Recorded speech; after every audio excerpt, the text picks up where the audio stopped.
എൻ്റെ സഹോദരി സഹോദരങ്ങളെ, പ്രാർത്ഥനയോടെ ദൈവത്തിനു മുൻപിൽ നമ്മളായിരിക്കുക. ദൈവകരുണയുടെ അവസാനം മണിക്കൂറിലേക്ക് നമ്മൾ പ്രവേശിച്ചിരിക്കുകയാണ്. കർത്താവിൻ്റെ കരുണയുടെ തിരുനാൾ നാളെ നമ്മൾ ആഘോഷിക്കുമ്പോൾ പരിശുദ്ധാത്മാവ് നമ്മോട് സംസാരിക്കുകയാണ്. ഇത് ദൈവകരുണയുടെ അവസാന മണിക്കൂറാണ്. കർത്താവിൻ്റെ കരുണയുടെ കൗണ്ട് ഡൗൺ ആരംഭിച്ചു കഴിഞ്ഞു. ദൈവനീതിയുടെ സമയം സമാഗതമാകാൻ പോകുന്നു. കാലത്തിൻ്റെ പ്രത്യേകതകളും ആനുകാലിക വിഷയങ്ങളും ലോകത്തിൽ നടമാടിക്കൊണ്ടിരിക്കുന്ന സംഭവങ്ങളെല്ലാം എന്താണ് നമ്മോട് വിളിച്ചു പറയുന്നത്? ഇത് ദൈവകരുണയുടെ അവസാന നിമിഷങ്ങളിലേക്ക് നമ്മൾ പ്രവേശിക്കുകയാണ്. കർത്താവിൻ്റെ കരുണയ്ക്ക് വേണ്ടി ഹൃദയം നുറങ്ങി കണ്ണുനീരോടെ കരങ്ങൾ വിരിച്ച് നിലവിളിച്ച് പ്രാർത്ഥിക്കേണ്ട സമയം, ദൈവകരുണയ്ക്ക് വേണ്ടി യാചിക്കേണ്ട നാളുകളാണ്. ഇന്ന് ഈ ലോകത്തിന് ഏറ്റവും ആവശ്യമായിരിക്കുന്നത് കർത്താവിൻ്റെ കരുണയാണ് സഹോദരങ്ങളെ. ദൈവകരുണ ആവശ്യമില്ലാത്ത ഒരു വ്യക്തി പോലും ഈ ലോകത്തിലില്ല. നമ്മൾ ആരാണെങ്കിലും എങ്ങനെയുള്ളവരാണെങ്കിലും എന്തൊക്കെ ആത്മീയം ഭൗതികമായ നന്മകളാൽ നമ്മൾ സമ്പന്നരാണെങ്കിലും നമുക്കെല്ലാവർക്കും ഒരുപോലെ ആവശ്യമായിരിക്കുന്നത് കർത്താവിൻ്റെ കരുണയാണ്, ദൈവ കരുണയാണ്. വിശുദ്ധനായ ജോൺ പോൾ രണ്ടാമൻ മാർപ്പാപ്പ ഈ കാലത്തെ ആത്മാവിൽ വിവേചിച്ചുകൊണ്ട് പരിശുദ്ധ പിതാവ് പ്രകാരം പറഞ്ഞു: ഈ നാളുകൾ വിശുദ്ധീകരണത്തിൻ്റെയും ദൈവകരുണയുടെയും സമയമാണ്. സാഹചര്യങ്ങൾ വിവേചിച്ചറിഞ്ഞ് സഭയുടെയും ലോകത്തിൻ്റെയും ചരിത്രത്തിലെ നിർണായകമായ ഘട്ടത്തിൽ ദൈവത്തിൻ്റെ കരുണയ്ക്ക് വേണ്ടി യാചിക്കുക. എത്ര ശക്തമായ വാക്കുകളാണ്! ഞാൻ വിശ്വസിക്കുന്നു ഇത് പ്രവചനാത്മകമായ വാക്കുകളാണ്.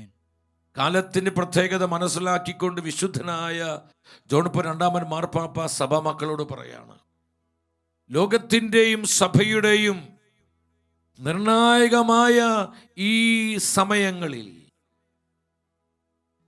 ദൈവകരുണയ്ക്ക് വേണ്ടി യാചിക്കണമെന്ന് ഞാൻ നിങ്ങളോട് ഉദ്ബോധിപ്പിക്കുന്നു. കാരണം ലോകത്തിന് ഏറ്റവും ആവശ്യമായിരിക്കുന്ന കർത്താവിൻ്റെ കരുണയാണ്.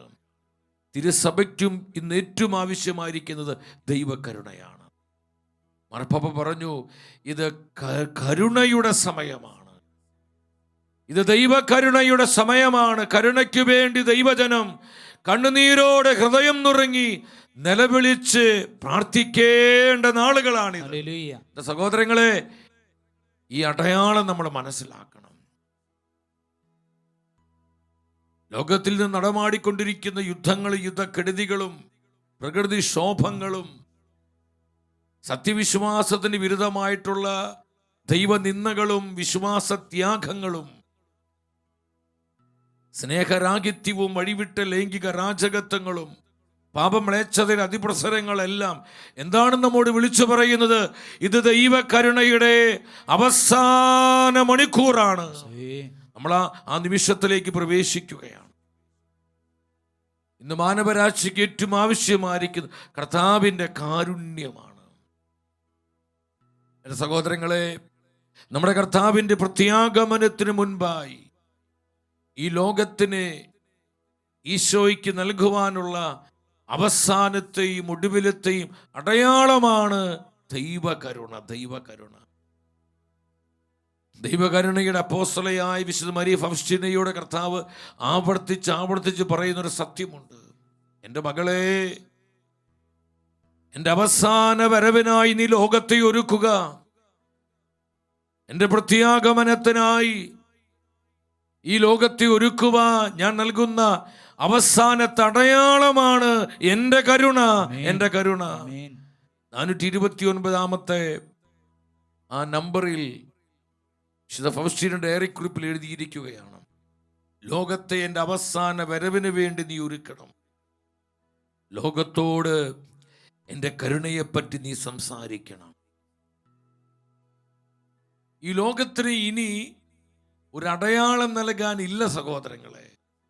ഈ ലോകത്തിൻ്റെ അനുതാപത്തിനും മാനസാന്തരത്തിനും വേണ്ടി കർത്താവ് നൽകുന്ന അവസാനത്തെ അടയാളമാണ് തൻ്റെ കരുണ എന്ന് വിശുദ്ധ മറിയ ഫൗസ്റ്റീനെ യേശു അറിയിക്കുകയാണ്. അതുകൊണ്ട് എൻ്റെ കരുണയിലേക്ക് നീ ആത്മാക്കളെ കൊണ്ടുവരിക. എൻ്റെ കാരുണ്യത്തെപ്പറ്റി നീ ലോകത്തോട് പ്രഘോഷിക്കുക. ദൈവകരുണയുടെ തിരുനാൾ നാളെ നമ്മൾ ആഘോഷിക്കുമ്പോൾ കർത്താവ് നൽകിയ ഈ പ്രവചന സന്ദേശം നമ്മുടെ ആത്മാവിൽ പ്രകാശിതമാകട്ടെ. എൻ്റെ കരുണയിലേക്ക് നീ ആത്മാക്കളെ നയിക്കുക. എൻ്റെ പ്രത്യാഗമന തൊട്ട് മുൻപായി ലോകത്തിന് നൽകുന്ന എൻ്റെ അവസാനത്തെ അടയാളമാണ് എൻ്റെ കരുണ. വെളിപാട് പുസ്തകം 10-ാം അധ്യായം 6-ാം വചനത്തിൽ ദൈവത്തിൻ്റെ വചനം പറയുന്നു, ആകാശം അതിലുള്ളവയും ഭൂമിയും അതിലുള്ളവയും സമുദ്രവും അതിലുള്ളവയും സൃഷ്ടിച്ച നിത്യം ജീവിക്കുന്നവൻ്റെ നാമത്തിൽ ആണയിട്ടു, ആ ദൂതൻ ആണയിട്ട് പറയാണ്, ഇനി കാലവിളംബം ഉണ്ടാവുകയില്ല, ഇനി കാലവിളംബം ഉണ്ടാവുകയില്ല. സഹോദരങ്ങളെ, നമ്മൾ എത്തി നിൽക്കുന്ന ഈ കാലത്തിൻ്റെ പ്രത്യേകത നമ്മൾ മനസ്സിലാക്കണം. വിശുദ്ധനായ ജോൺ പോൾ രണ്ടാമൻ മാർപ്പാപ്പ പറഞ്ഞു, ലോകത്തിനും സഭയുടെയും ഈ നിർണയിക്കപ്പെട്ട സമയം തിരിച്ചറിഞ്ഞ് ദൈവകരുണയ്ക്ക് വേണ്ടി യാചിക്കുക. സഭയ്ക്കും ഇത് നിർണായക സമയമാണ്. ലോകത്തിനും ഇനി കാലവിളംബം ഉണ്ടാവുകയില്ല സഹോദരങ്ങളെ. കർത്താവിൻ്റെ കാരുണ്യത്തിലേക്ക് ആത്മാക്കളെ കൊണ്ടുവരേണ്ട സമയം, ദൈവകരുണയെക്കുറിച്ച് ഈ കാലഘട്ടത്തോട് പ്രഘോഷിക്കേണ്ട സമയം. ദൈവത്തിൻ്റെ വചനം പറയുന്നു, ജോയൽ പ്രവചനം 2:12 പരിശുദ്ധ വചനം പഠിപ്പിക്കുകയാണ്. കർത്താവ് അരുളി ചെയ്യുന്നു, ഇപ്പോഴെങ്കിലും ഉപവാസത്തോടും വിലാപത്തോടും നെടുവീർപ്പോടും കൂടെ നിങ്ങൾ പൂർണ്ണ ഹൃദയത്തോടെ എൻ്റെ അടുക്കിലേക്ക് തിരിച്ചു വരുവിൻ. കർത്താവിൻ്റെ വേദനയാണ് ഈ വചനത്തിലൂടെ ആത്മാവ് അറിയിക്കുന്നത്. നിങ്ങൾ എൻ്റെ മക്കളെ, നിങ്ങൾ എൻ്റെ അടുത്തേക്ക് തിരിച്ചു വരിക. വിലാപത്തോടെ, ഉപവാസത്തോടെ, നെടുവീർപ്പോടെ എന്ന് പറഞ്ഞാൽ എന്താണ് വചനം പറയുന്നത്? അനുതാപ ഹൃദയത്തോടെ നീ എൻ്റെ സന്നിധിയിലേക്ക് വരിക, എൻ്റെ സന്നിധിയിലേക്ക് വരിക. എൻ്റെ സഹോദരങ്ങളെ, ഇത് അനുതാപത്തിൻ്റെയും മാനസാന്തരത്തിൻ്റെയും സമയമാണ്. ദൈവകരുണ നമ്മോട് ആവശ്യപ്പെടുന്നത് അനുതാപവും മാനസാന്തരവുമാണ്. പൗലോസ് സഭയോട് പറയുന്നുണ്ട്, റോമക്കാർക്ക് ലേഖനം 13:11 തിരുവചനം പറയുന്നു, ഇതെല്ലാം ചെയ്യുന്നത് കാലത്തിൻ്റെ പ്രത്യേകത അറിഞ്ഞുകൊണ്ട് വേണം. നിദ്ര വിട്ട് ഉണരേണ്ട മണിക്കൂറാണല്ലോ ഇത്. എന്തെന്നാൽ ഇപ്പോൾ രക്ഷ നമ്മളാരും പ്രതീക്ഷിച്ചിരിക്കുന്നതിനേക്കാൾ കൂടുതൽ അടുത്തെത്തിയിരിക്കുന്നു. കൂടുതൽ അടുത്തെത്തിയിരിക്കുന്നു. കർത്താവിൻ്റെ പ്രത്യാഗമനം ലോക ചരിത്രത്തിലും സഭാ ചരിത്രത്തിലും അത് കൂടുതൽ അടുത്തെത്തിയിരിക്കുകയാണ്. ദൈവകരുണയുടെ കൗണ്ട് ഡൗൺ ആരംഭിച്ചു കഴിഞ്ഞ സഹോദരങ്ങളെ, നമ്മളതിൻ്റെ അവസാന സമയങ്ങളിലേക്ക് പ്രവേശിക്കുകയാണ്. ഇതെല്ലാം നിങ്ങൾ ചെയ്യേണ്ടത്, നമ്മൾ ഈ സുവിശേഷം പ്രഘോഷിക്കേണ്ടതും ദൈവകരുണയെ ഉദ്ഘോഷിക്കേണ്ടതും കർത്താവിൻ്റെ കരുണയ്ക്ക് വേണ്ടി യാചിക്കേണ്ടതും നാശത്തിലേക്ക് പോകുന്ന ഒരു ആത്മാവിൻ്റെ നിത്യരക്ഷയ്ക്ക് വേണ്ടി പ്രാർത്ഥിച്ച് പ്രാശ്ചിത്തം ചെയ്യേണ്ടതും ഈ കാലത്തിൻ്റെ പ്രത്യേകത മനസ്സിലാക്കിക്കൊണ്ട് വേണം. ഇനി ഒത്തിരി നൂറ്റാണ്ടുകളെ സഹസ്രാബ്ദങ്ങൾ നമുക്കായി കാത്തിരിക്കുന്നില്ല. കർത്താവിൻ്റെ പ്രത്യാഗമനം അതൊരു കെട്ടുകഥയല്ല, അതൊരു മാനുഷിക ഭാവന സൃഷ്ടിയല്ല, അത് ഏതെങ്കിലും വ്യക്തിയുടെ ഒരു വ്യക്തിപരമായ വെളിപാടല്ല.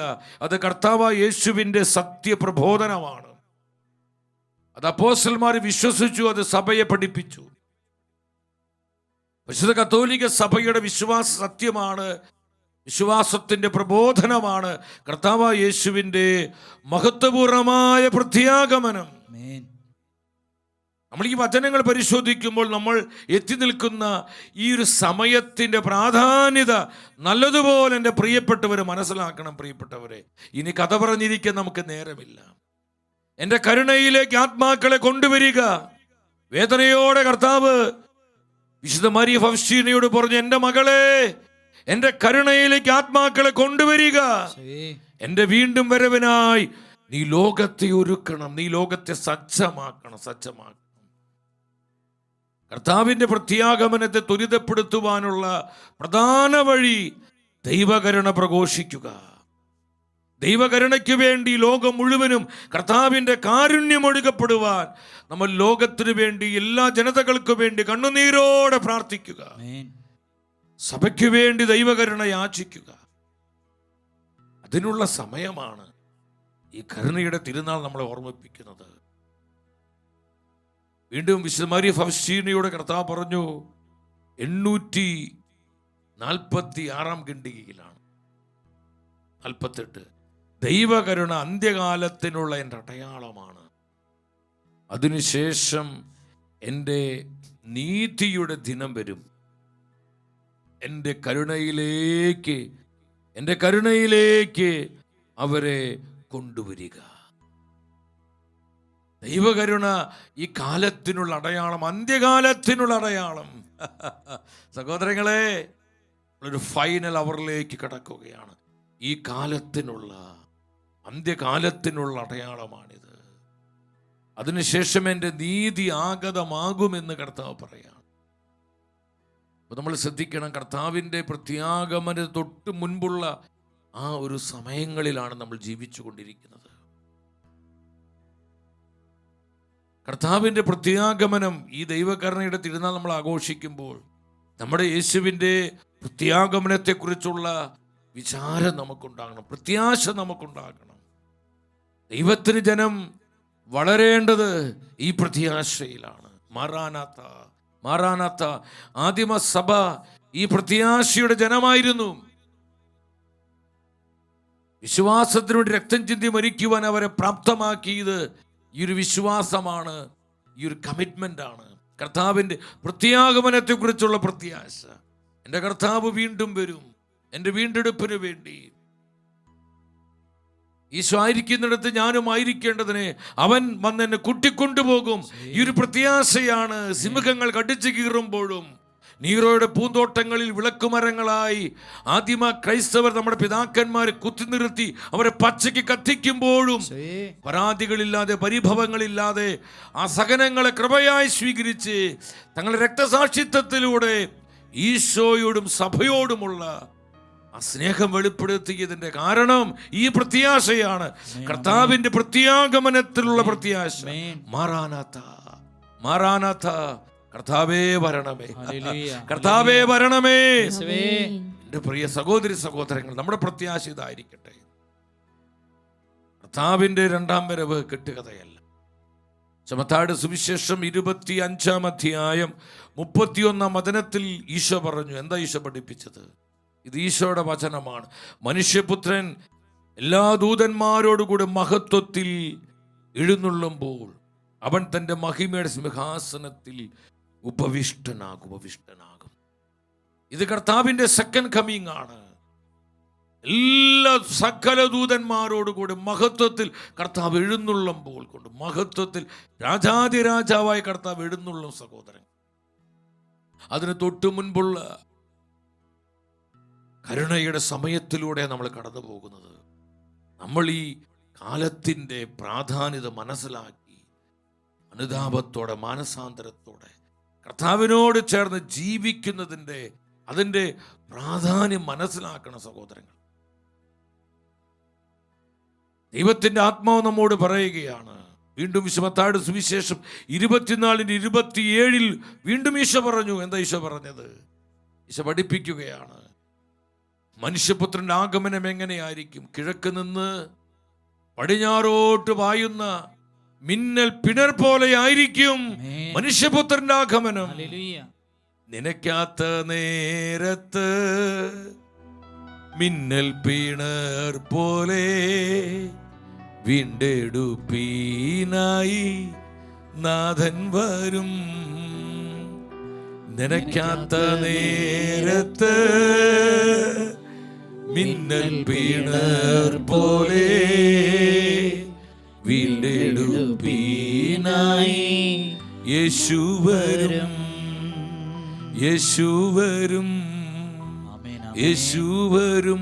അതിനൊരുക്കമായിട്ടാണ് തന്റെ കരുണ ഈ ലോകത്തിന് സമ്മാനമായി ഈശോ നൽകിയിരിക്കുന്നത്. വിശ്വസിച്ച് ആമേൻ പറഞ്ഞേ.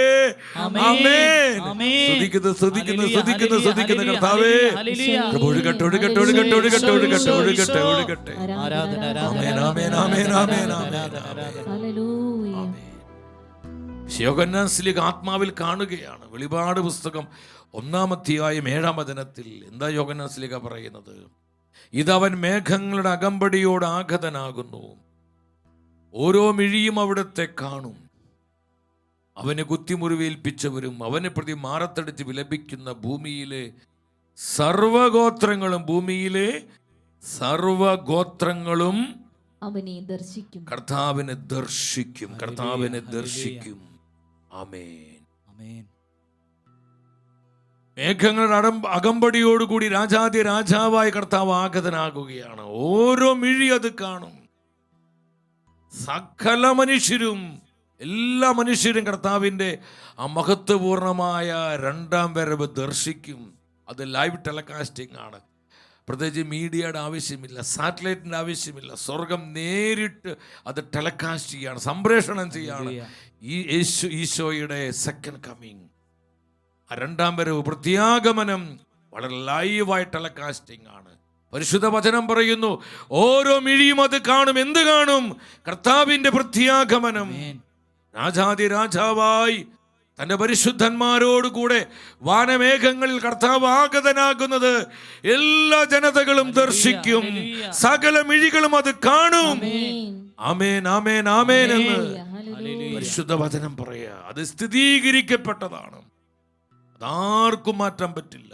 ഒരു കോടതിക്കും ഒരു ഗവൺമെന്റിനും ഈ ലോകത്തിൽ ഒരു ശക്തിക്കും ഒരു വ്യക്തിക്കും ഈ വിശ്വാസ സത്യം, ഈ പരിശുദ്ധ വചനം മാറ്റുവാൻ സാധ്യമല്ല. ഇത് മുദ്രിത വചനമാണ്, മുദ്ര ചെയ്യപ്പെട്ട വചനമാണ്.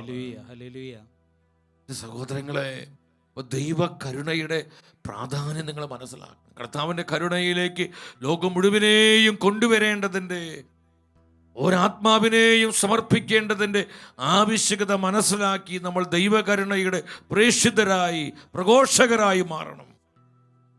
ഇത് കർത്താവ് ആഗ്രഹിക്കുന്നുണ്ട്. ഇത് കർത്താവിൻ്റെ ആഗ്രഹമാണ് സഹോദരങ്ങളെ. ഇന്ന് അനേകർക്ക് ഇതൊരു പുച്ഛമാണ്. കർത്താവിൻ്റെ പ്രത്യാഗമനം എന്നൊക്കെ പറയുമ്പോൾ ഒരു തമാശയാണ്. കാരണം ഈ വിശ്വാസ സത്യത്തെ ഒരുപാട് ഇന്ന് പിശാച് വളച്ചൊടിച്ച് ജനഹൃദയത്തിൽ നിന്ന് ഈ വിശ്വാസ സത്യത്തെ എടുത്തു കളഞ്ഞിട്ടുണ്ട്. അനേകരുടെ അവിവേകവും തെറ്റായ പഠനങ്ങളും സഭയ്ക്ക് വിരുദ്ധമായ ആശയങ്ങളും സത്യവിശ്വാസത്തിന് വിരുദ്ധമായിട്ടുള്ള പ്രബോധനങ്ങളൊക്കെ പറഞ്ഞ് ഒരുപാട് ആശയക്കുഴപ്പം സൃഷ്ടിച്ച ഒരു വിശ്വാസ സത്യമാണ് യേശുക്രിസ്തുവിൻ്റെ പ്രത്യാഗമനം. എന്നാൽ ഇത് സത്യമാണ് സഹോദരങ്ങളെ. സംശയിക്കരുത്, പുച്ഛിക്കരുത്, നമ്മളിതിനെ അപമാനിക്കരുത്, കളിയാക്കരുത്. പരിശുദ്ധ വചനം എന്താ പറയുന്നത്? പത്രോസ്ലിഹ സഭയെ പഠിപ്പിക്കുകയാണ്. താൻ എഴുതിയ 2-ാമത്തെ ലേഖനം 3-ാം അധ്യായം 4-ാമത്തെ വചനം നിങ്ങൾ ശ്രദ്ധാപൂർവ്വം വചനം ഉച്ചത്തിൽ വായിച്ച്. അവർ പറയും, അവന്റെ പ്രത്യാഗമനത്തെക്കുറിച്ചുള്ള വാഗ്ദാനം എവിടെയാണ് അവന്റെ പ്രത്യാഗമനത്തെക്കുറിച്ചുള്ള വാഗ്ദാനം? കർത്താവ് വീണ്ടും വരാനൊന്നും പോകുന്നില്ല.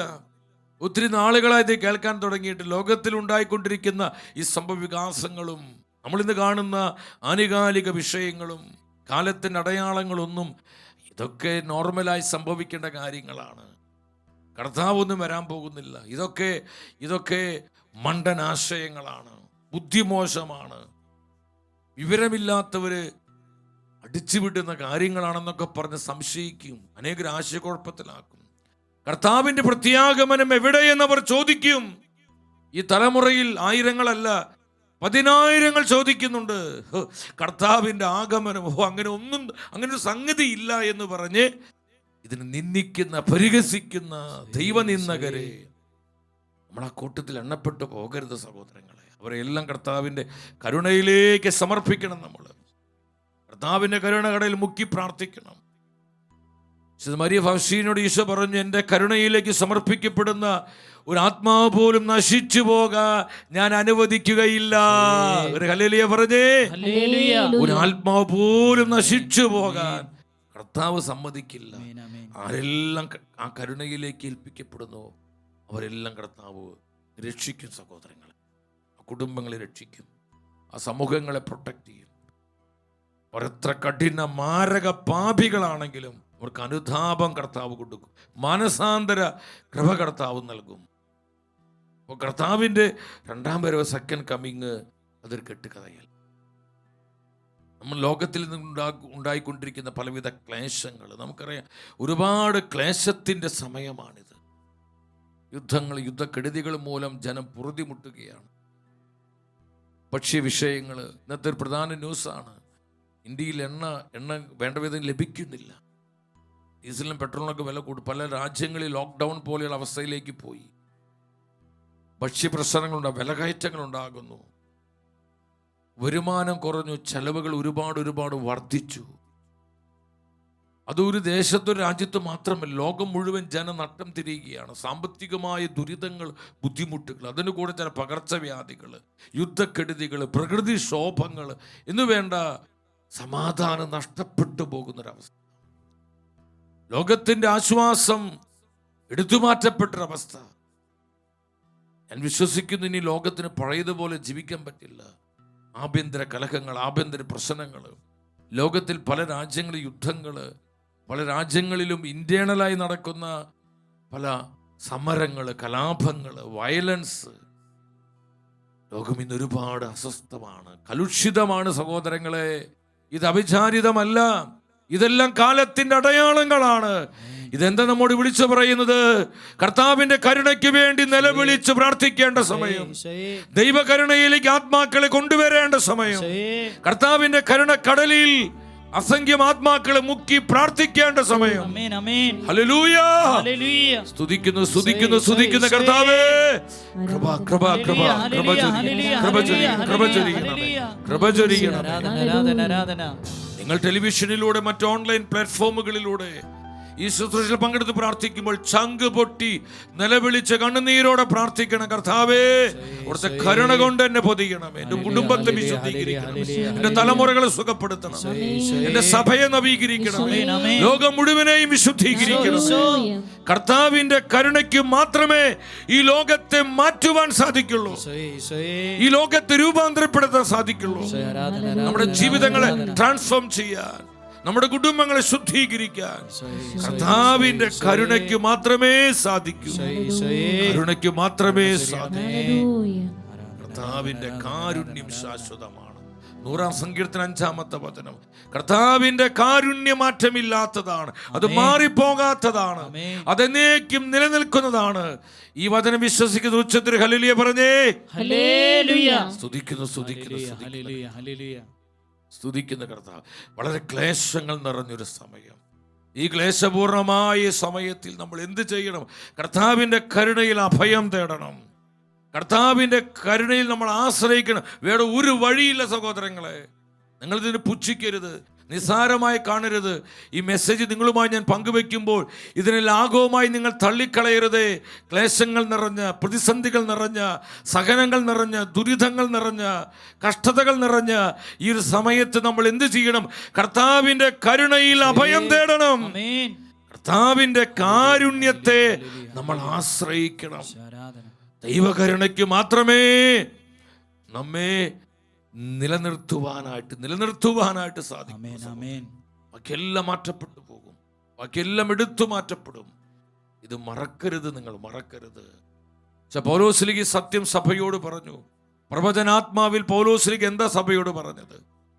തിമോത്തിയോസിന് എഴുതിയ 2-ാമത്തെ ലേഖനം 3-ാം അധ്യായം 1-ാമത്തെ വചനം. ഒരു കാര്യം മനസ്സിലാക്കിക്കൊള്ളുക, അവസാന നാളുകളിൽ ക്ലേശപൂർണമായ സമയങ്ങൾ വരും. അവസാന നാളുകളിൽ ക്ലേശപൂർണമായ സമയങ്ങൾ വരും. എത്ര ശക്തമാണ് ഈ വചനം. ക്ലേശപൂർണമായ സമയങ്ങൾ വരും. നമ്മളത് ഈറ്റുനോവ് ആരംഭിച്ചു കഴിഞ്ഞ സഹോദരങ്ങളെ, യൂറോപ്പിലും അമേരിക്കയിലും ഇതിന് നമ്മുടെ നാട്ടിലും ലോകം മുഴുവനും പല വിധത്തിലുള്ള ക്ഷാമങ്ങൾ, സാമ്പത്തിക പ്രതിസന്ധികൾ, പ്രകൃതിയിൽ വരുന്ന മാറ്റങ്ങൾ. സയൻസ് അതിന് പറയും ഗ്ലോബൽ വാർമിംഗ്, ആഗോള താപനമെന്ന്. എന്നാൽ പരിശുദ്ധ ബൈബിൾ വചനം പഠിച്ച് ഭക്ഷിച്ച് ധ്യാനിക്കുന്നവർക്ക് അറിയാൻ പറ്റും, വെളിപാടിൽ പ്രതിപാദിച്ചിരിക്കുന്ന പ്രപഞ്ച വ്യതിയാനങ്ങളുടെ കാലഘട്ടത്തിലേക്ക് നമ്മൾ പ്രവേശിച്ചു. അതിൻ്റെ അടയാളങ്ങളാണ് ഇന്ന് കാലാവസ്ഥ വ്യതിയാനങ്ങൾ നമ്മൾ കണ്ടുകൊണ്ടിരിക്കുന്നത്. പ്രകൃതിക്ഷോഭങ്ങൾ, പ്രകൃതിയുടെ സന്തുലിതാവസ്ഥയ്ക്ക് ഒരുപാട് മാറ്റങ്ങൾ ഉണ്ടാകുന്നു. സയൻസിന് അതിന് ഒരുപാട് പേരുകൾ പറയാൻ പറ്റും, പ്രതിഭാസങ്ങൾ പറയാൻ പറ്റും. ദൈവവചനം ധ്യാനിക്കുന്നവർക്കും വചനം അറിയുന്നവർക്കും മനസ്സിലാകും ഇതൊന്നും അവിചാരിതങ്ങളല്ല, ഇതൊക്കെ പ്രപഞ്ച വ്യതിയാനങ്ങളുടെ സമയമാണ്. വെളിപാടിതെല്ലാം രേഖപ്പെടുത്തിയിട്ടുണ്ട് ദൈവമക്കളെ. ഇത് ചുമ്മാ കഥ പറയുന്നൊരു അനുഭവമല്ല. ദൈവത്തിന്റെ വചനം പരാജയപ്പെടില്ല. ആകാശം ഭൂമി മാറിയാലും കർത്താവിന്റെ വചനം മാറിപ്പോവില്ല. അത് മാറ്റമില്ലാത്ത വചനമാണ്. നമ്മൾ ഈ സത്യം മനസ്സിലാക്കണം. ക്ലേശപൂർണമായ സമയങ്ങൾ, ഒട്ടും ചൂട്, എന്തൊരു ചൂടല്ല സഹോദരങ്ങളെ. നമ്മളങ്ങ് ടയേർഡായി പോവുക, അതുപോലെ ക്ഷീണിച്ച് അവശത വരുന്നു. ചില രാജ്യങ്ങളിൽ അതിശൈത്യം, അതികഠിനമായ തണുപ്പ്. ഓരോ വർഷം നമ്മുടെ ചൂട് വർദ്ധിച്ചു വരിക. സഹോദരങ്ങളെ, വല്ലാത്തൊരു പ്രതിസന്ധിയിലാണ് ഇന്ന് ലോകം കടന്നു പോകുന്നത്. ക്ലേശപൂർണമായ സമയങ്ങൾ. ഇവിടെയെല്ലാം നമുക്ക് ആശ്രയിക്കുവാൻ, അഭയം തേടാൻ ഒന്നേയുള്ളൂ, കർത്താവിൻ്റെ കരുണ. കർത്താവിൻ്റെ കരുണയിൽ നമ്മൾ ആശ്രയിക്കണം. വെളിപാട് പുസ്തകം 3:10 നിങ്ങൾ ഒരു സെക്കൻഡ് ഇങ്ങോട്ട് നോക്കി. നിങ്ങൾ ഇതിന് അർത്ഥം മനസ്സിലാക്കണം. ഒരുപാട് പരീക്ഷണങ്ങൾ ഉണ്ടാകും സഹോദരി ഇനിയുള്ള നാളുകളിൽ. ദുരന്തങ്ങളായും പ്രകൃതിക്ഷോഭങ്ങളായും യുദ്ധങ്ങളായും യുദ്ധക്കെടുതികളായും അതുപോലെ തന്നെ സാമ്പത്തിക പ്രതിസന്ധികളായും കലഹങ്ങളായും അതുപോലെ വയലൻസായും ഭീകര പ്രവർത്തനങ്ങളായും ഒരുപാട് ലോകത്തിൽ പല പകർച്ചവ്യാധികളായി പല വിനാശങ്ങൾ ലോകത്തിലുണ്ടാകും. പരീക്ഷണങ്ങളിലൂടെ നമ്മൾ കടന്നു പോകേണ്ടി വരും. അപ്പോഴൊക്കെ നമ്മളെ സംരക്ഷിക്കുന്നത് കർത്താവിൻ്റെ കരുണാർദ്രമായ ഹൃദയമാണ്. ആ കരുണയിലേക്ക്, ആ കരുണാർദ്രമായ ഹൃദയത്തിലേക്ക് ആരെല്ലാം തങ്ങളെ തന്നെ സമർപ്പിക്കുന്നുവോ അവർ സുരക്ഷിതരായിരിക്കും. അവർ സുരക്ഷിതരായിരിക്കും. വെളിപാട് പുസ്തകം 3:10 അപ്പോൾ അതിനെ നിങ്ങൾ ശ്രദ്ധാപൂർവം വായിച്ച്. സകല ഭൂവാസികളെയും പരിശോധിക്കാനായി ലോകത്തിൽ ഉണ്ടാകാനിരിക്കുന്ന പരീക്ഷണങ്ങളുടെ സമയത്ത് ഞാൻ നിന്നെ സംരക്ഷിക്കും. സകല ഭൂവാസികളെയും പരിശോധിക്കാൻ ലോകത്തിൽ ഉണ്ടാകാനിരിക്കുന്ന പരീക്ഷണങ്ങള് നിങ്ങൾ ശ്രദ്ധിച്ചേ. പരീക്ഷണങ്ങളുടെ വിവിധ പരീക്ഷണങ്ങൾ ഞാൻ പറഞ്ഞ ഭൂകമ്പങ്ങളായി, ഭൂമികുലുക്കങ്ങളായി, പകർച്ചവ്യാധികളായി, പ്രകൃതിക്ഷോഭങ്ങളായി, ഭീകര പ്രവർത്തനങ്ങളായി, കലഹങ്ങളായി, അക്രമങ്ങളായി, യുദ്ധക്കെടുതികളുമായി. എൻ്റെ സഹോദരങ്ങളെ, പലവിധ പരീക്ഷണങ്ങളിലൂടെ ലോകജനത കടന്നു പോകേണ്ട സമയങ്ങളാണ്. നമ്മൾ മനസ്സിലാക്കണം. ഇവിടെയാണ് ദൈവകരുണയുടെ പ്രാധാന്യം മനസ്സിലാക്കേണ്ടത്. വെറും ഭൗതികമായ നന്മകൾക്ക് വേണ്ടി, കർത്താവിൻ്റെ കരുണയ്ക്ക് വേണ്ടി പ്രാർത്ഥിക്കുന്നതല്ല ഇത്.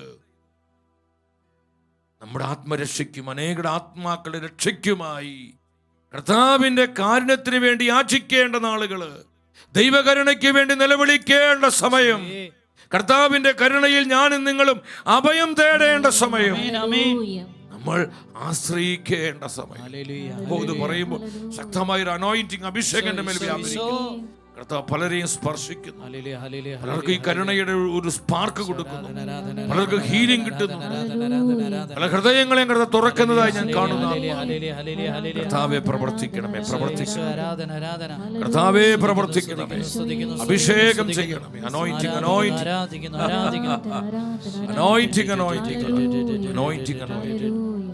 പരീക്ഷണങ്ങൾ, വിവിധങ്ങളായ പരീക്ഷണങ്ങൾ, ഇതെല്ലാം പരിശുദ്ധ വചനത്തിൽ രേഖപ്പെടുത്തിയിട്ടുണ്ട്. വേദനകളുടെ ആരംഭം, ഭീകര ദുരിതങ്ങളുടെ കാലം എന്നൊക്കെ പറയുന്നത് വെറുതെയാണ് സഹോദരങ്ങളെ.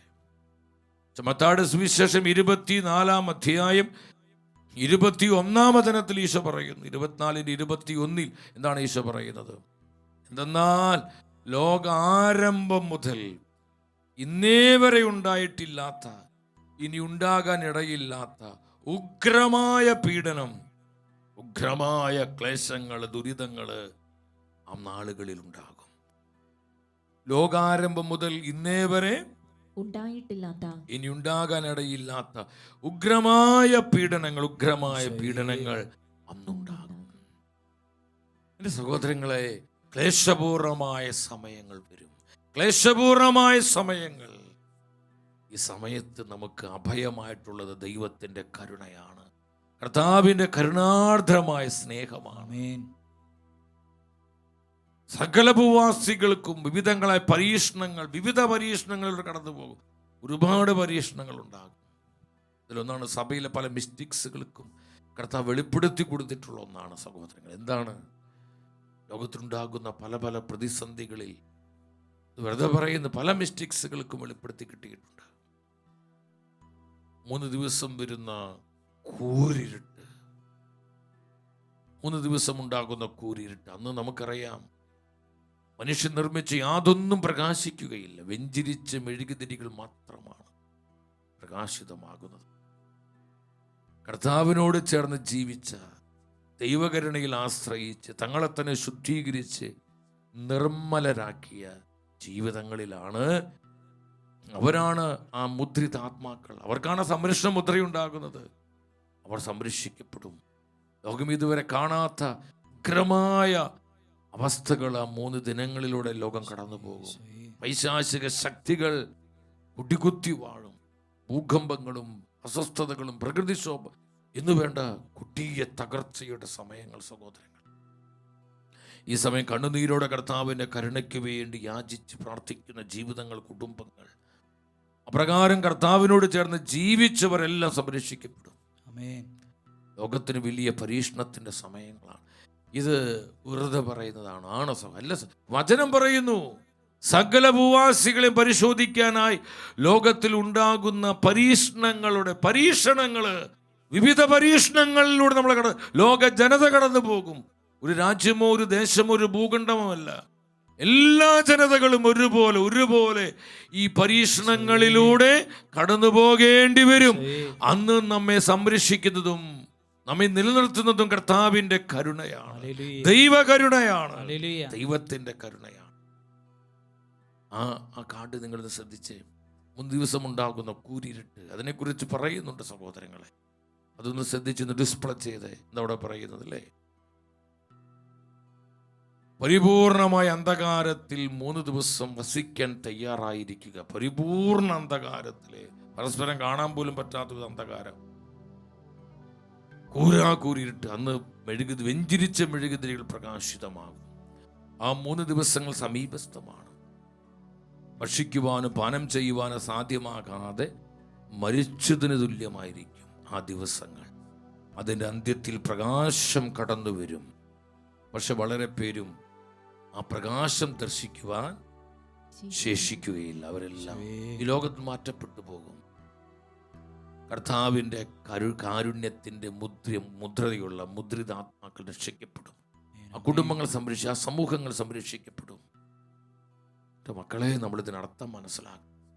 എൻ്റെ പ്രിയപ്പെട്ടവർ, ഇതിൻ്റെ ഗൗരവം മനസ്സിലാക്കി കർത്താവിൻ്റെ കരുണയിൽ അഭയം പ്രാപിക്കണം.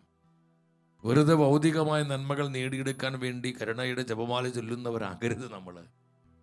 ദൈവകരുണയ്ക്ക് വേണ്ടി യാചിക്കുന്നവരായി കർത്താവിൻ്റെ കാരുണ്യത്തെ നമ്മൾ അധപതിപ്പിക്കരുത്. അതിൻ്റെ യഥാർത്ഥ ചൈതന്യത്തിൽ നമ്മൾ അകന്നു പോകരുത്. ആ റിയൽ സ്പിരിറ്റ് നമ്മൾ തള്ളിക്കളയരുത്. കർത്താവിൻ്റെ കാരുണ്യം ആത്മാക്കളുടെ രക്ഷയിലാണ്. ആത്മാക്കളുടെ രക്ഷ.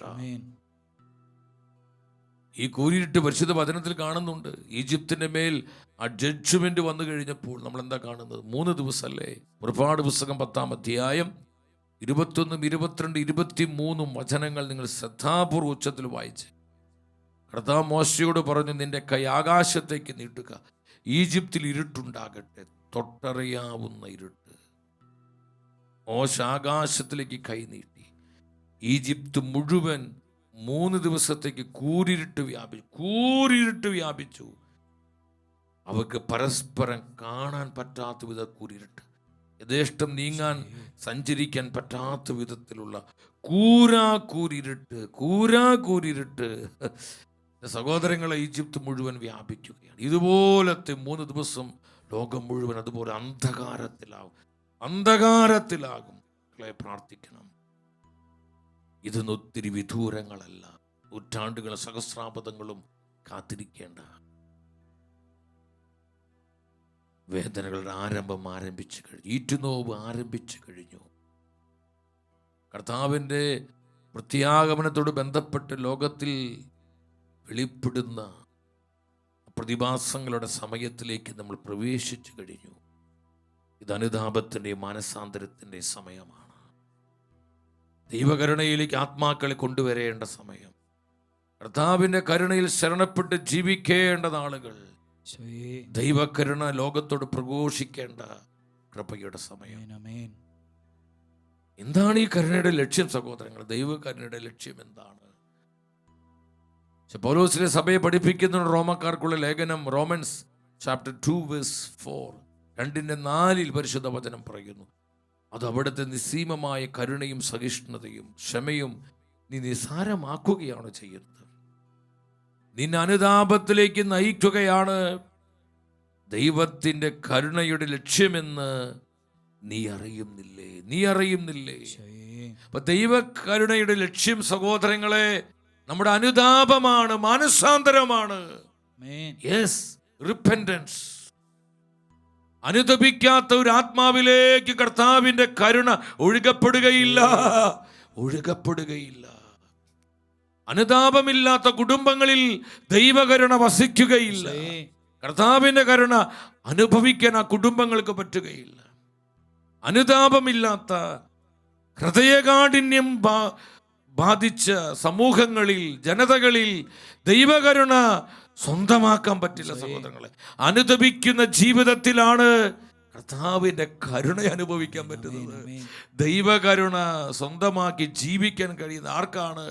അനുതാപമുള്ള ആത്മാവിനെ, അനുതാപമുള്ള മാനസാന്തരത്തിന് കൃപയുള്ള ഒരു ആത്മാവിലാണ് ദൈവകരുണ വസിക്കുന്നത്. കരുണ അത് ഞാൻ 5, 10, 25 കരുണക്കൊന്ത ചൊല്ലിയതു. എനിക്ക് അനുതാപമില്ലാതെ, കർത്താവിനോട് സ്നേഹവും ഐക്യതയില്ലാതെ ഞാൻ ധാരാളം 25 കരുണക്കൊന്ത ഓരോ ദിവസം അത് വ്യർത്ഥമാണ് സഹോദരങ്ങളെ.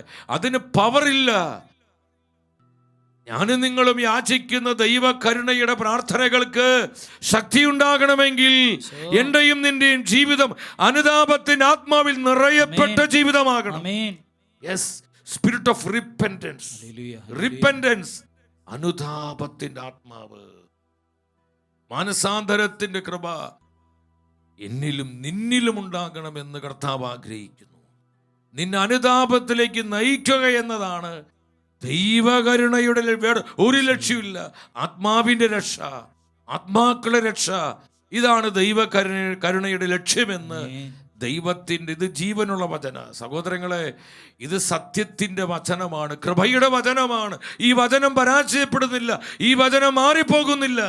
നീ ഇത് വിശ്വസിക്കണം. നമുക്കുള്ള ദൂതായത്.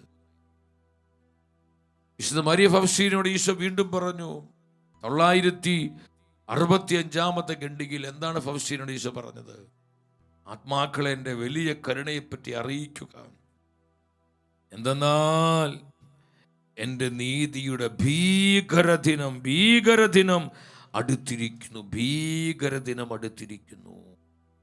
ആത്മാക്കളെ എൻ്റെ വലിയ കരുണയെപ്പറ്റി അറിയിക്കുക. എൻ്റെ സഹോദരങ്ങളെ, ഈ ദൈവകരുണയുടെ തിരുനാൾ നമ്മൾ ആഘോഷിക്കുമ്പോൾ ഇതാണ് കർത്താവിന് നമ്മോട് പറയാൻ, എൻ്റെ കരുണയെപ്പറ്റി നീ ലോകത്തെ അറിയിക്കുക. ജനലക്ഷങ്ങളോട് എൻ്റെ കരുണയെപ്പറ്റി നീ സംസാരിക്കുക. എൻ്റെ കരുണയിലേക്ക് ആത്മാക്കളെ കൊണ്ടുവരിക. അപ്പോൾ ദൈവകരുണ നമ്മോട് ആവശ്യപ്പെടുന്ന ഒന്നാമത്തെ കാര്യം എന്താണ്? അനുതാപവും മാനസാന്തരവുമാണ്. നിങ്ങൾ ശ്രദ്ധിച്ച് കേൾക്കണം.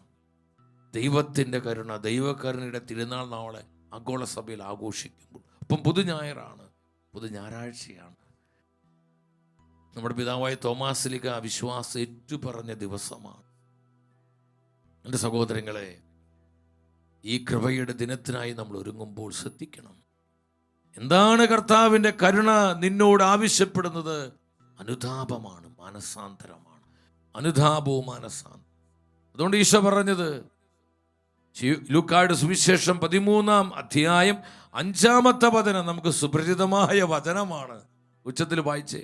അല്ല എന്ന് ഞാൻ പറയുന്നു, പശ്ചാത്തപിക്കുന്നില്ലെങ്കിൽ, അനുതപിക്കുന്നില്ലെങ്കിൽ നിങ്ങളെല്ലാവരും അതുപോലെ നശിക്കും. കണ്ടു, അനുതാപമില്ലാതെ ഞാൻ എന്തുമാത്രം കരുണക്കൊന്ത ചൊല്ലി പ്രാർത്ഥിച്ചാലും ദൈവകൃപ എൻ്റെ മേൽ വ്യാപരിക്കുകയില്ല. അനുതാപമില്ലാത്ത കുടുംബത്തിൽ വെറുപ്പ്, വൈരാഗ്യം, പ്രതികാര ബുദ്ധി, ക്ഷമിക്കാൻ പറ്റുന്നില്ല. ഇപ്പോഴും എനിക്ക് ക്ഷമിക്കാൻ പറ്റാത്ത അവസ്ഥയുണ്ടോ? കരുണ നിന്റെ മേൽ ഒഴുകില്ല സഹോദരങ്ങളെ.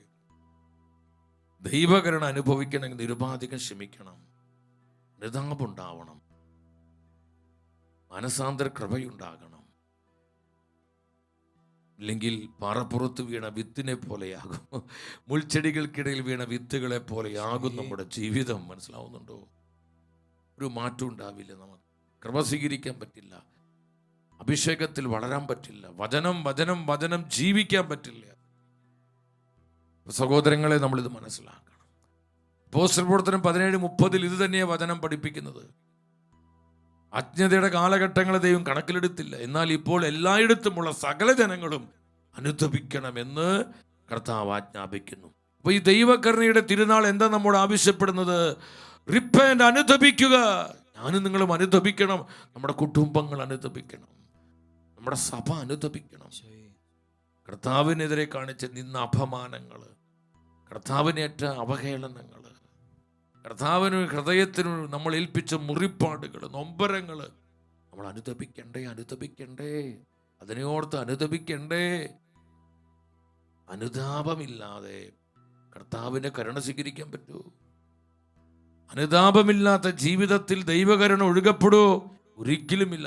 ആരും സംശയിക്കേണ്ട, സാധ്യമല്ല സഹോദരങ്ങൾ, സാധ്യമല്ല. കാരണം വചനത്തെ പഠിപ്പിക്കുന്നു, വചനം പഠിപ്പിക്കുന്നു. വചനത്തിന് വിരുദ്ധമായി ഒരിക്കലും പരിശുദ്ധാത്മ പ്രവർത്തിക്കില്ല. അവൻ വചനത്തിൻ്റെ ആത്മാവാണ്, വചനത്തിൻ്റെ ആത്മാവാണ് ഹോളി സ്പിരിറ്റ്.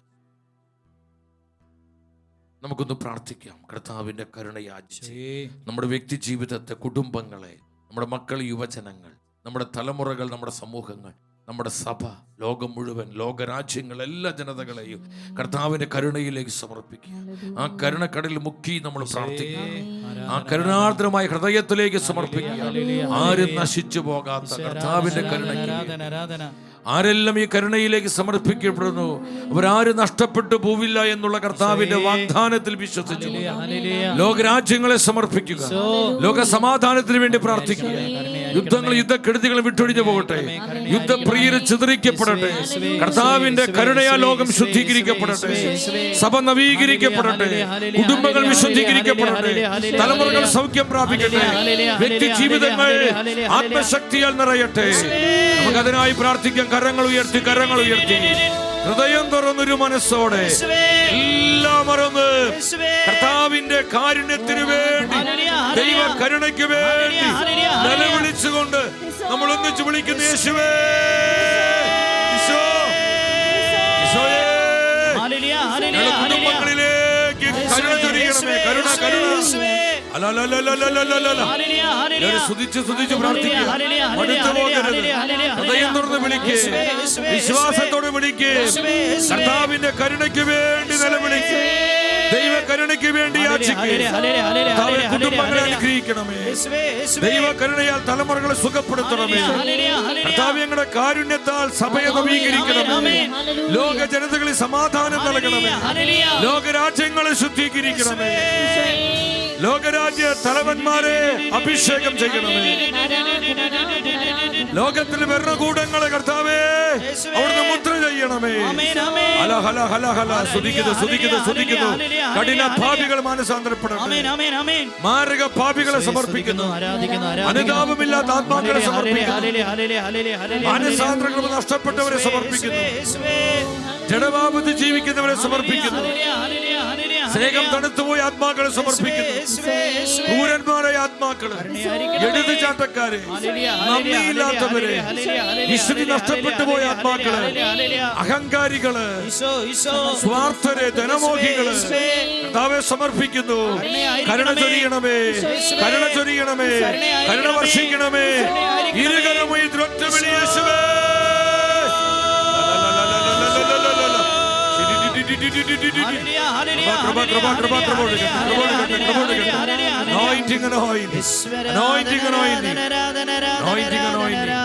നിമിഷകാരങ്ങൾ കോർത്ത് പിടിച്ച്, കൈകൾ കോർത്ത് പിടിച്ച്, പരിശുദ്ധനായ ദൈവമേ, കർത്താവിന്റെ കരുണയ്ക്ക് വേണ്ടി നമ്മൾ പ്രാർത്ഥിച്ചു പാടുന്നു. പരിശുദ്ധനായ ദൈവമേ, പരിശുദ്ധനായ ബലവാനേ, പരിശുദ്ധനായ അമർത്യനേ, ഞങ്ങളുടെ മേലും ലോകം മുഴുവന്റെ മേലും കരുണയായിരിക്കണമേ. കണ്ണുനീരോടെ പ്രാർത്ഥിച്ചു പാടുന്നു. പരിശുദ്ധനായ ദൈവമേ, പരിശുദ്ധനായ ബലവാനേ, പരിശുദ്ധനായ അമർത്യനേ, ഞങ്ങളുടെയും ലോകം മുഴുവന്റെയും മേൽ കരുണയായിരിക്കണമേ. പരിശുദ്ധനായ ദൈവമേ, പരിശുദ്ധനായ ബലവാനേ, പരിശുദ്ധനായ അമർത്യനേ, കരുണ ഒഴുകട്ടെ, ഞങ്ങളുടെയും ലോകം മുഴുവന്റെയും മേൽ കരുണയായിരിക്കണമേ. ആമേൻ, ആമേൻ, ആമേൻ, ആമേൻ. ദൈവകരുണ ഒന്നാമതായി നമ്മോട് ആവശ്യപ്പെടുന്നത് നമ്മുടെ അനുതാപവും മാനസാന്തരവുമാണ്. രണ്ടാമതായി സഹോദരങ്ങളെ, കർത്താവിൻ്റെ കരുണ നമ്മോട് ആവശ്യപ്പെടുന്നത് നമ്മൾ പ്രസാദവരത്തിലായിരിക്കുക, വരപ്രസാദ സമൃദ്ധിയിലായിരിക്കുക. മറ്റൊരു ഭാഷയിൽ പറഞ്ഞാൽ വിശുദ്ധിയുടെ ആത്മാവിൽ ജീവിക്കുക. ദൈവത്തിൻ്റെ കരുണ നമ്മോട് ആവശ്യപ്പെടുന്ന പ്രധാനപ്പെട്ട മറ്റൊരു കാര്യം ഇതാണ്: പ്രസാദവരത്തിലായിരിക്കുക. നമ്മൾ എന്തുമാത്രം പ്രസാദവര സമൃദ്ധിയിലായിരിക്കുന്നുവോ അത്രമാത്രം കർത്താവിൻ്റെ കരുണ സ്വീകരിക്കാൻ നമുക്ക് പറ്റുകയാണ്. വിശുദ്ധിയില്ലാത്ത, ലൗകികതയിലും ജഡികതയിലും പിശാച് ബന്ധിച്ച ഒരു ആത്മാവിനെ കരുണയും കൃപയും സ്വീകരിക്കാൻ എളുപ്പമല്ല സഹോദരങ്ങളെ. അതുകൊണ്ടാണ് നമ്മൾ കഠിന പാപികൾ, മാരക പാപികൾ, ജഡപാപത്തിൽ ജീവിക്കുന്നവർ, ലോകത്തിന് സുഖലോലുപതയ്ക്ക് വേണ്ടി മാത്രം പരക്കം പായുന്ന ആത്മാക്കൾക്ക് വേണ്ടി കണ്ണുനീരോടെ പ്രാർത്ഥിക്കണമെന്ന് പറഞ്ഞു. പ്രസാദവരത്തിൽ നമ്മളായിരിക്കണം. ലോകത്തിൽ നിന്ന് കാണുന്ന ഈ അടയാളങ്ങൾ, കാലത്തിൻ്റെ പ്രത്യേകതകൾ എന്താ നമ്മോട് പറയുന്നത്? ഇത് വിശുദ്ധിയുടെ ആത്മാവിൽ ദൈവജനം ജീവിക്കേണ്ട സമയമാണ്. മറ്റേത് നാളുകളേക്കാൾ ഉപരി സ്പിരിറ്റ് ഓഫ് ഹോളിനെസ്, വിശുദ്ധിയുടെ ആത്മാവിൽ നമ്മുടെ കുടുംബങ്ങൾ നിറയണം. വിശുദ്ധിയുടെ ആത്മാവിൽ നമ്മുടെ സഭാ സമൂഹങ്ങൾ ജ്വലിക്കണം. വിശുദ്ധിയുടെ ആത്മാവിൽ നമ്മുടെ സഭ നവീകരിക്കപ്പെടണം. എല്ലാ ജനതകളിലേക്കും ഈ ഒരു കൃപ വ്യാപരിക്കണം. അതിനുവേണ്ടി കണ്ണുനീരോടെ പ്രാർത്ഥിക്കണം, ദൈവകരുണയ്ക്ക് വേണ്ടി. ദാനിയേൽ പ്രവചനത്തിൽ പരിശുദ്ധാത്മാവ് ദൈവജനത്തോട് പറയുന്നുണ്ട്. 12-ാം അധ്യായം 10-ാം വചനത്തിൽ നിങ്ങൾ ഉച്ചത്തിൽ വചനം വായിക്കുക. ഈ അടയാളങ്ങളെല്ലാം കാണുമ്പോൾ അനേകർ തങ്ങളെ തന്നെ ശുദ്ധീകരിക്കും. ദൈവകരുണയാണ് നമ്മളെ ശുദ്ധീകരിക്കുന്ന സഹോദരങ്ങളെ. നമ്മൾ ആരും നശിച്ചു പോകാൻ ആഗ്രഹിക്കാത്ത കർത്താവിൻ്റെ സ്നേഹം, ആ കമ്പാഷൻ, ആ മനസ്സലിവ് നമ്മൾ തിരിച്ചറിയണം. പരിശുദ്ധ വചനം പറയുകയാണ്, അവർ തങ്ങളെ തന്നെ ശുദ്ധീകരിക്കും. ആരാണ് ഈ അവരെ? ഈ അടയാളങ്ങളിലൂടെ സ്വർഗം തരുന്ന ആ ദൈവസ്നേഹത്തിൻ്റെ താക്കീതുകൾ മനസ്സിലാക്കുന്നവർ. അവർ പാപം ഉപേക്ഷിക്കും, അവർ വക്രത ഉപേക്ഷിക്കും, വെറുപ്പ് ഉപേക്ഷിക്കും, അവർ ക്ഷമിക്കാൻ തയ്യാറാകും. അഹങ്കാരം ഉപേക്ഷിക്കും, എളിമപ്പെടാൻ തയ്യാറാകും, ആമേൻ. ജഡിക പാപങ്ങൾ ഉപേക്ഷിക്കും, ആമേൻ. അവർ തങ്ങളെ തന്നെ വിശുദ്ധീകരിക്കാൻ തയ്യാറാകും. സ്നേഹത്തിൽ വളരുവാൻ, വചനം മുറുകെ പിടിക്കുവാൻ അവർ സമർപ്പണമുള്ളവരാകും.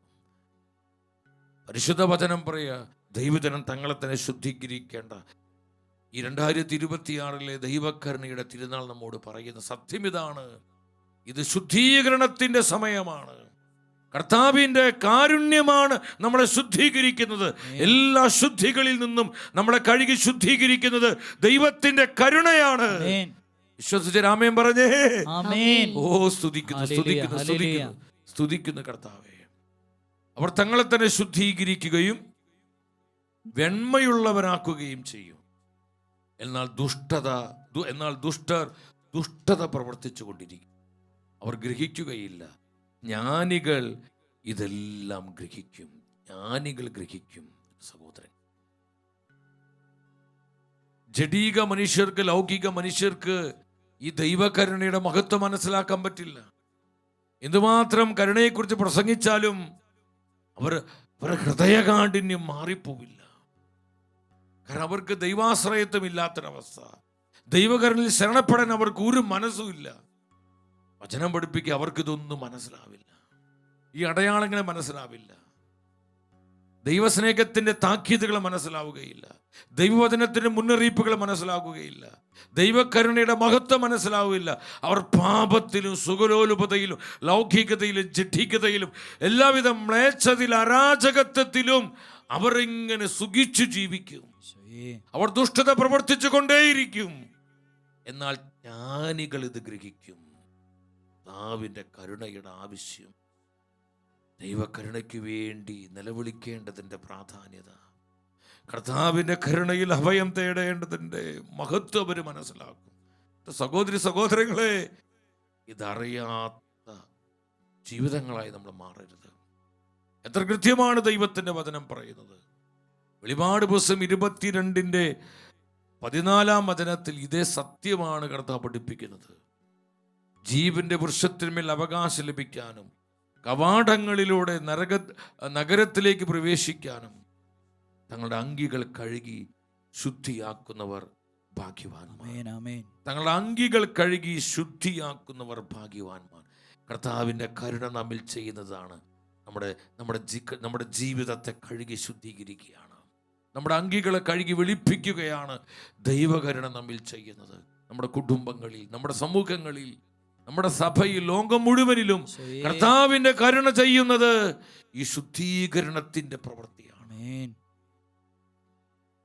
നമ്മുടെ നിത്യത നഷ്ടപ്പെട്ടു പോകാതിരിക്കാൻ തങ്ങളുടെ അങ്കികൾ കഴുകി ശുദ്ധിയാക്കുന്നവർ ഭാഗ്യവാന്മാർ. നമ്മുടെ അങ്കികൾ കഴുകി ശുദ്ധിയാക്കേണ്ട സമയമാണിത്. അതാണ് ദൈവകരുണ നമ്മോട് ആവശ്യപ്പെടുന്നത്. കർത്താവിന്റെ കരുണയുടെ ജപമാല ചൊല്ലി നമ്മൾ ഇതൊന്നും ശ്രദ്ധിക്കാതെ വെറും ഭൗതികതയ്ക്ക് വേണ്ടി ഈ കരുണയുടെ ജപമാല ചൊല്ലിക്കൂട്ടിയത് കൊണ്ട് മാത്രം കാര്യമില്ല സഹോദരങ്ങളെ. നിന്റെ അങ്കി കഴുകി ശുദ്ധിയാക്കുന്നതിൽ നീ ശ്രദ്ധയുള്ളവനാണോ? നീ ഉത്സാഹിയാണോ? അതിൽ ജാഗ്രത എനിക്കും നിനക്കുണ്ടോ? അതിൽ സൂക്ഷ്മതയുള്ളവരാണോ നമ്മൾ? ശ്രദ്ധയുള്ളവരാണോ നമ്മൾ? കർത്താവേ, ഇന്ന് എൻ്റെ അങ്കിയുടെ അവസ്ഥ എന്താണ്? ഞാൻ ഇതിന് വെണ്മയുള്ളതാക്കിയിട്ടുണ്ടോ? എൻ്റെ ആത്മാവിൻ്റെ സ്ഥിതി എന്താണ്? കർത്താവ് ഇന്ന് എന്നെയും നിന്നെയും വിളിച്ചാൽ നമ്മുടെ നിത്യത കർത്താവിനോട് കൂടെ ആയിരിക്കുമെന്ന് എത്ര പേർക്ക് ഉറപ്പിച്ചു പറയാൻ പറ്റും? അത്ര എളുപ്പമല്ല സഹോദരങ്ങളെ. തങ്ങളുടെ അങ്കികൾ കഴുകി ശുദ്ധിയാക്കുന്നവർ അവരാണ് ബ്ലെസ്സഡ്, അവരനുഗ്രഹീതരാണ്, ഭാഗ്യപ്പെട്ടവരാണ്. ഈ ദൈവകരുണയുടെ തിരുനാൾ നമുക്ക് തരുന്ന സന്ദേശം അതാണ്. ഇത് അങ്കികൾ കഴുകി ശുദ്ധിയാക്കേണ്ട സമയമാണ് സഹോദരൻ, സമയം. അവസാനമായി നിങ്ങൾ ശ്രദ്ധിക്കണം. അവസാനമായി നിങ്ങൾ മരിയ ഫൗസ്റ്റീൻ ഡയറി കുറിപ്പിൽ 1146 ഖണ്ഡികയിൽ എന്താണ് നമ്മൾക്ക് കാണാൻ കഴിയുന്നത്? നിങ്ങൾ ഉണർവോടെ ശ്രദ്ധയുടെ ഉച്ചത്തിൽ ഈ മെസ്സേജ് വായിച്ച്, എൻ്റെ കരുണയുടെ വാതിലിലൂടെ പ്രവേശിക്കാൻ വിസമ്മതിക്കുന്നവർ എൻ്റെ നീതിയുടെ വാതിലിലൂടെ കടന്നു പോകേണ്ടി വരും. പാപികൾക്ക് വേണ്ടി എൻ്റെ കരുണയുടെ സമയം ഞാൻ നീട്ടിയിരിക്കുന്നു. എൻ്റെ സന്ദർശനത്തിൻ്റെ ഈ സമയം തിരിച്ചറിഞ്ഞില്ലെങ്കിൽ അവർക്ക് ദുരിതം.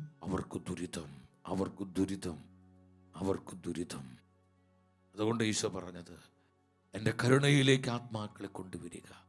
ഇന്ന് കർത്താവിൻ്റെ വേദന എന്താണ്? കർത്താവിൻ്റെ നിലവിളി എന്തിനു വേണ്ടിയാണ്? കർത്താവ് ഇന്ന് നൊമ്പരപ്പെട്ട് കരയുന്നത് ആർക്കു വേണ്ടിയാണ് സഹോദരങ്ങളെ? നാശത്തിലേക്ക് പോകുന്ന ആത്മാക്കൾക്ക് വേണ്ടി. യോഹന്നാന്റെ സുവിശേഷം 19-ാം അധ്യായം 28-ാം വചനത്തിൽ കുരിശിൽ കിടന്ന് യേശു ഉച്ചത്തിൽ നിലവിളിച്ചു പറഞ്ഞു, എനിക്ക് ദാഹിക്കുന്നു, എനിക്ക് ദാഹിക്കുന്നു. അതിനർത്ഥം എന്താ? എനിക്ക് ആത്മാക്കളെ തരിക, എനിക്ക് ആത്മാക്കളെ തരിക. ദൈവകരുണയുടെ പ്രേക്ഷിതരായി സ്വന്തം ആത്മാവിൻ്റെ രക്ഷ ഉറപ്പ് വരുത്തി അനേകരുടെ ആത്മരക്ഷയ്ക്ക് വേണ്ടി പ്രാർത്ഥിക്കുകയും പ്രാശ്ചിത്തം ചെയ്യുകയും പരിഹാരം ചെയ്യേണ്ട സമയമാണ്. നമ്മുടെ സഭയുടെ നവീകരണം, ലോകത്തിൻ്റെ വിശുദ്ധീകരണം, നമ്മുടെ കുടുംബങ്ങളിൽ സ്നേഹത്തിൻ്റെയും ഐക്യതയുടെയും പങ്കുവെക്കലിൻ്റെയും സമൃദ്ധി ഉണ്ടാകാൻ, നമ്മുടെ തലമുറകൾ സൗഖ്യം പ്രാപിക്കാൻ കർത്താവിൻ്റെ കരുണയ്ക്ക് വേണ്ടി യാചിക്കേണ്ട സമയം. ഒരു ആത്മാവ് പോലും നശിച്ചു പോകാൻ കർത്താവ് ആഗ്രഹിക്കുന്നില്ല സഹോദരങ്ങളെ. ഈ സത്യം മനസ്സിലാക്കി ഏറ്റവും ഒരുക്കത്തോടെ നമുക്ക് നാളെ ഇത്തിരുന്നാൾ സാഘോഷം ആഘോഷിക്കാം. കർത്താവിൻ്റെ കരുണയുടെ യഥാർത്ഥ ചൈതന്യ, റിയൽ സ്പിരിറ്റ് ഉൾക്കൊണ്ടുകൊണ്ട്, ആ ചൈതന്യം അനുഭവിച്ചുകൊണ്ട് നമുക്ക് അനേകരെ ദൈവകരുണയിലേക്ക് നയിക്കുവാൻ കർത്താവിൻ്റെ കരങ്ങളിൽ ഉപകരണങ്ങളായിട്ട് മാറാം. നിങ്ങൾക്കേവർക്കും ദൈവകരുണയുടെ തിരുനാളിൻ്റെ എല്ലാ അനുഗ്രഹങ്ങളും നന്മകളും ഒത്തിരി സ്നേഹത്തോടെ ഈശോയുടെ നാമത്തിൽ ആശംസിക്കുകയാണ്. കർത്താവിൻ്റെ കരുണയുടെ പ്രേക്ഷിതരായി ലോകം മുഴുവനെയും ദൈവകരുണയിലേക്ക് നയിക്കുന്ന ദൈവവചനത്തിൻ്റെ പ്രേക്ഷിതരായി നമുക്ക് മാറാം. അതിനായി കർത്താവ് നമ്മളെല്ലാവരെയും സമൃദ്ധമായി അനുഗ്രഹിക്കട്ടെ.